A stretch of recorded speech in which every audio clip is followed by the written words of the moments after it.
Picture this. You walk into a cafe, determined to grab a simple cup of black coffee, but the moment you step up to the register, you're hit with a wall of options. Espresso, Americano, macchiato, oat milk lattes, double shots, caramel drizzles. By the time the barista impatiently taps their fingers, you're frozen. We live in an age where we choose from 50 varieties of ketchup in the supermarket, or swipe through a seemingly endless sea of dating prospects. This abundance is usually framed as the ultimate form of personal freedom, a platter of options where we are the ones in control. This graph shows the number of choices plotted against overall satisfaction. As options pass a certain threshold, we see a sharp drop in happiness. Psychologists call this decision fatigue, where excess choices generate anxiety and confusion rather than empowerment. Think about the last time you opened a streaming app. You scroll for 30 minutes, overwhelmed by endless categories, thrillers, rom-coms, sci-fi, until you finally surrender. Your brain is so mentally drained that you give up and rewatch your favorite comfort show for the umpteenth time. When we reach this state of mental exhaustion, our ability to make rational, independent decisions breaks down. We stop evaluating and start reacting, opting for the path of least resistance. This creates a vacuum, making us vulnerable to external forces that are designed to step in and guide those choices for us. The first of those invisible hands belongs to digital algorithms. When an app suggests a movie or a playlist, it is not acting as a neutral guide trying to help you explore. It uses predictive modeling to dictate your media consumption and ensure you stay hooked. They nudge you down a highly predictable path. This diagram illustrates a filter bubble, a curated digital echo chamber. It restricts exposure to new ideas by feeding you content that reinforces your beliefs. These systems track micro-behaviors, measuring how many seconds you linger on posts, hardening the walls around you. You might assume you are freely exploring the internet, but your social media feeds and your shopping recommendations are meticulously designed traps.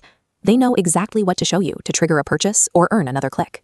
This first layer of invisible influence takes a platform meant for open discovery and turns it into a localized mechanism for behavioral control. We are being commercially herded. Algorithms only capitalize on a vulnerability that physical society installs in us long before we ever log on. From childhood, cultural norms and family expectations begin subtly nudging our life choices before we are old enough to question them. Consider the standard blueprint for the good life. Go to college, secure a stable job, buy a house, get married, and retire. Deviating from this path feels almost rebellious.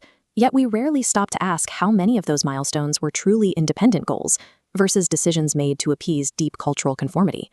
Marketing industries manipulate this desire to fit in by shifting our purchasing decisions away from practical utility. You don't buy a designer handbag or an expensive watch because you need them to function. You buy them to project social success and status to the people around you. This pressure is amplified by FOMO, or the fear of missing out. It is an algorithmically weaponized social anxiety that drives people to buy the newest gadgets or attend extravagant trips simply to avoid feeling left behind by their peers.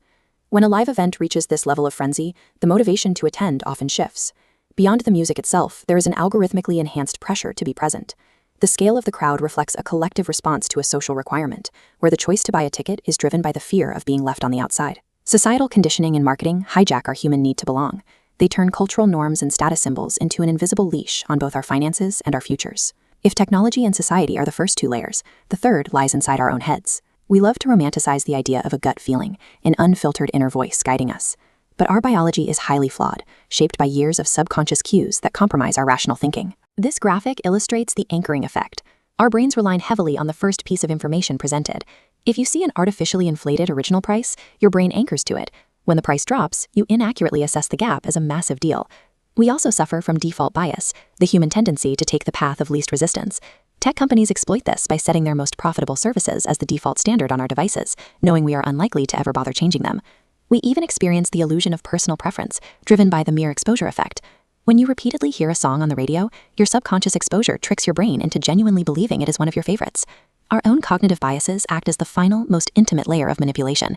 They prove that even when we tune out the digital noise and societal pressure, our internal compass is compromised from the start. Achieving 100% freedom from digital, social, and biological influence is impossible. The systems are too integrated into our daily lives. But we can manually override the autopilot of decision fatigue. The primary method to do this is a strategy called intentional constraint. You can start by actively breaking your digital echo chambers. Use incognito modes, clear your tracking cookies, and deliberately seek out news sources and documentaries that present opposing ideological perspectives. Take control over what you consume instead of waiting to be spoon-fed. You can also reduce your daily choices. Extremely successful individuals utilize artificial constraints to eliminate trivial decisions and preserve their mental energy for critical tasks. Steve Jobs famously committed to a strict visual uniform, wearing the exact same black turtleneck every single day. Other modern tech leaders employ the exact same strategy. Mark Zuckerberg is regularly seen in his standard gray t-shirt. This intentional limitation reduces their daily choice volume, leaving their cognitive bandwidth free for complex problem solving. Reclaiming our agency requires us to make decisions with awareness and intent.